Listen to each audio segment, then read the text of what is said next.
My dear friends, look here at the intricate and delicate nature of the texture of drawing paper. I'm using a USB digital microscope, and I honestly didn't think that the drawing paper I was using for my colored pencils was, I don't know, it looks like something you could crawl inside of and get lost in. Honestly, I'm surprised the colored pencils don't get caught on it. It's like looking at a sponge for scrubbing dishes with. But I guess that's why the colored pencils work, because the paper is rough enough to catch and drag some of the material off the tips of the pencils.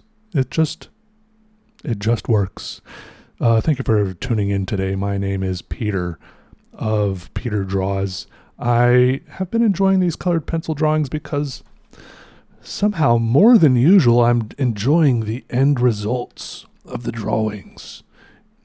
A lot of the times with my pen and ink drawings, and in fact a lot of my art, I espouse the idea that the process is a big part of it and that the end result is just a product of the drawing process.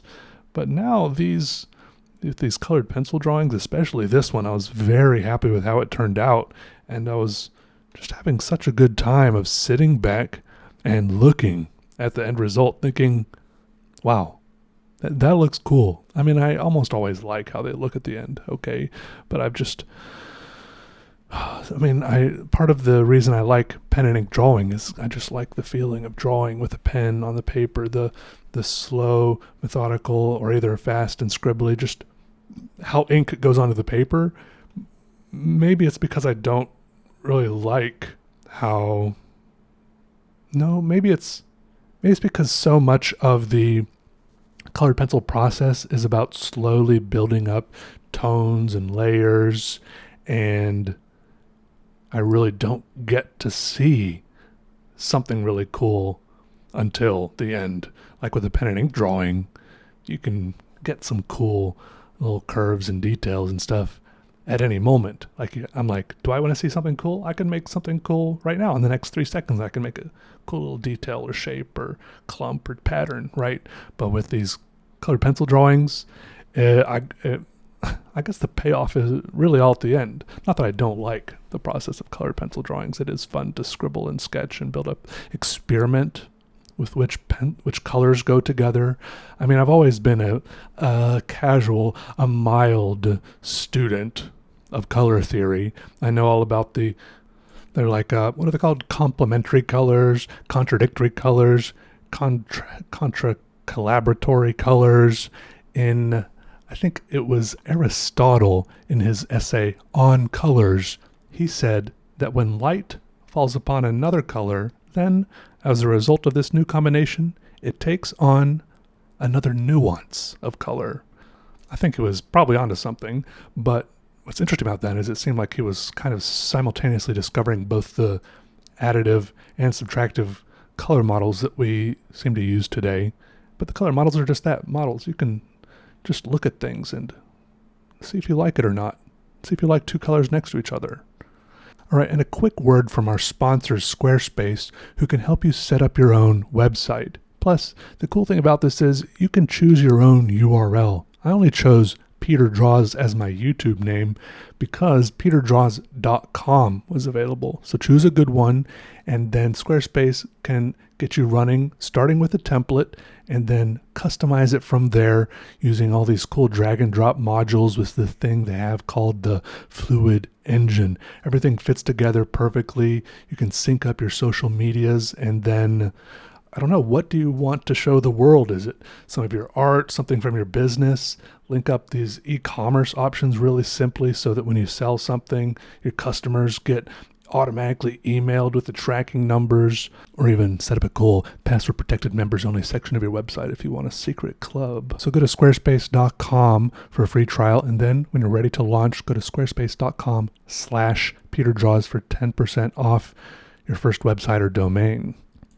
Now, if you want an interesting Wikipedia article to read, just more than just looking up colors, look up the one on complementary colors.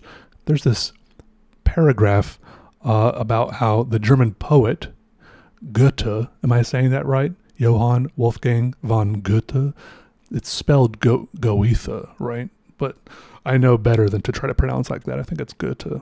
Anyways, he had this theory that the two primary colors were yellow and blue, and that he said yellow is a light which has been dampened by darkness, and blue is a darkness which is weakened by light.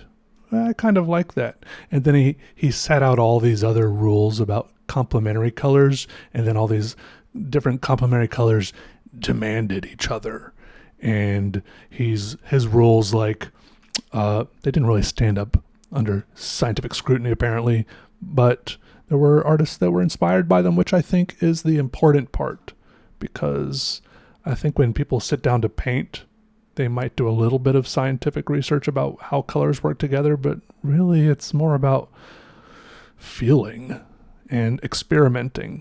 And, you know, I think anyone who's tried at least a little bit to work with color, at least has probably taken their whatever colors they have available to them, whether it's with paint or pencils, and done some scribbling, like, hey, maybe I'll use like this blue and this red and this yellow and this orange, and maybe done some scribbling like, what does it look like? How does it make me feel when I put this blue next to this red? Scribble, scribble. What does it feel like when I put this blue next to this orange? What does it feel like when I try overlapping them a little bit, right? And so I think a lot of experimentation is the way to go. But then again, I think experimentation also sounds kind of scientific.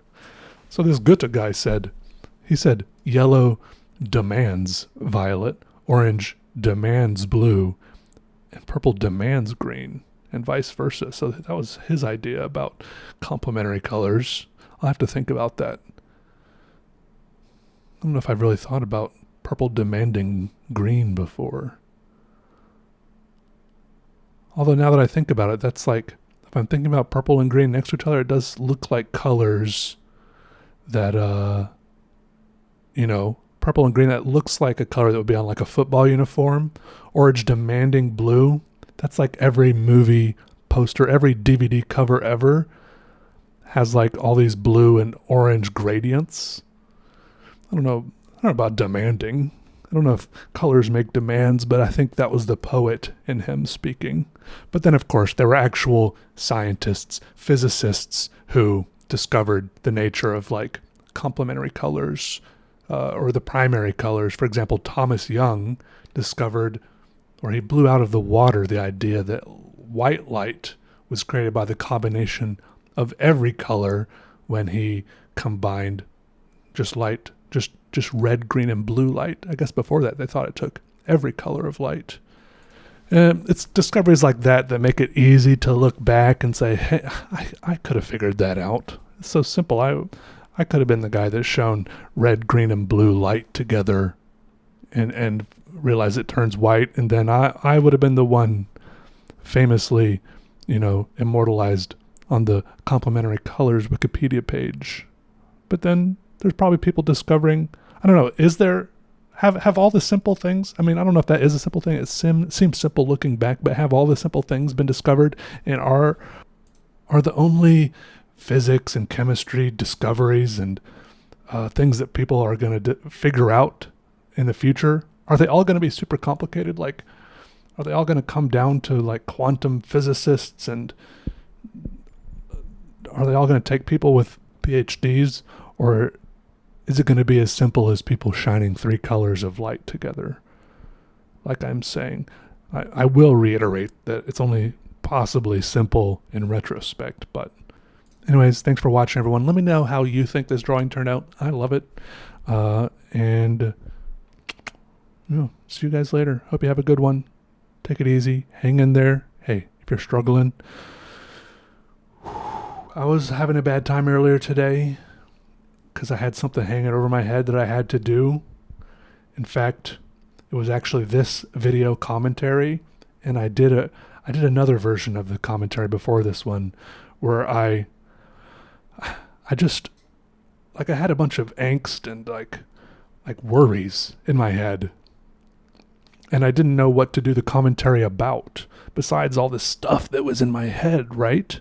And so I did a version of the commentary where I just talked about all that stuff, and it ended up just being like a audio journaling session. And I think it's better that I didn't upload that one, because I feel like it was just a bunch of me talking about all the troubles in my life, and it felt very negative. And I know you might be saying, Peter, please upload that one, but no, I don't want to, okay? Everything's going to be okay. I mean, a lot of it was just like angst about me not being able to, for example, having too many thoughts in my head all at once, and like sometimes just journaling them, whether it's in a book on a piece of paper or having to say them out loud like I did when I record that commentary. It just kind of helps, gets it out of the way, and makes everything seem a little bit more manageable. So be patient with yourselves, and I think we're all going to get through this, okay? We're going to make it. We're going to be okay. Thanks for watching. See you guys later. Bye.